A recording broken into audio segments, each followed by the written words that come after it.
So we've been moving through the narrative lectionary, and as we're approaching the end of Luke's gospel, I thought this would be a good opportunity to take a little Bible study time out and talk about one of the major themes in Luke, which is the theme of money, of wealth. It obviously fits with today's story. And it's interesting, Luke is the only one of the four gospels that seems to have a patron. Luke and then Acts, which is written by the same author, are written for the most excellent Theophilus. And we don't know who Theophilus was or the exact nature of why these texts are addressed to him, but there's an assumption that there's some sort of patronage going on. We can assume that the most excellent Theophilus is a person of means, a person of wealth, which makes it, to me, especially interesting how often wealth and questions and teachings about money show up in Luke's gospel. And I want to talk about a few of the places we see it that are unique to Luke. There are some stories like the rich young ruler that are in other places as well, but Luke has some unique teachings about money.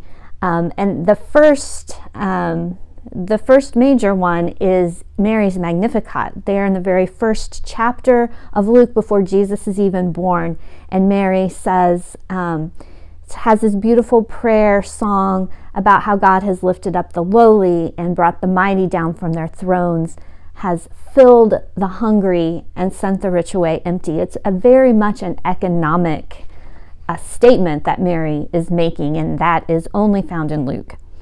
When we move into Luke 4 and we have what is called Jesus' inaugural sermon, multiple gospels talk about Jesus preaching in Nazareth, but Luke is the only gospel that gives us the text of Jesus' sermon from Isaiah, which includes the lines, "I have come to bring good news to the poor." And then into Luke 6 with some of Jesus' teachings. We're very familiar with the Sermon on the Mount from Matthew and Matthew's Beatitudes, where Jesus says, "Blessed are the poor in spirit." The parallel passage in Luke, Jesus says, "Blessed are the poor," period. And Luke also goes on to have parallel woes. "Blessed are those who are poor, woe to you who are rich." Then when we go to Luke 12, we get the parable of the rich young fool, which is only in Luke. The man who builds bigger and bigger barns only to die before he has a chance to relax, to eat, drink, and be merry, as it were. And this is the context in which Jesus says one's life does not consist of possessions, of abundance of possessions. So Jesus is making a particular teaching about that. Also in chapter 12, we have the teaching from everyone who has been given much, much will be expected. And that comes from a parable of servants, the stewardship of servants, right? So those people who have a lot of material possessions are expected to use them, to share them, to do good with them. Then we get to just last week's readings. Those parables of the lost sheep, the lost coin, and the lost son that we talked about are unique to Luke. And the lost coin and the lost son are both parables that have a lot to do with money, right? I mean, the lost coin directly, but the lost son, there's a lot in there about inheritance and getting money and losing money and the honor and the shame that come with that.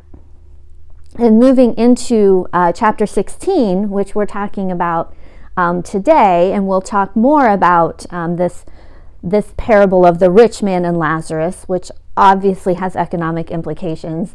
But just before that, before we get to that point, we have the parable of the unjust steward, or sometimes he's called a manager, this man who is going to be fired from his job, and so goes to each person that owes his master money and changes the paperwork to make them owe less.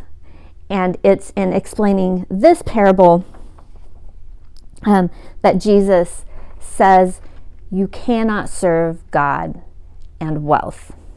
So money, poverty, wealth how people use their worldly resources and possessions, it is of particular concern to Luke among all the other gospel writers. That's one of the reasons that I love Luke, and I think that it is a theme worth paying attention to, and we'll be thinking about it in relation to this morning's scripture passage as well.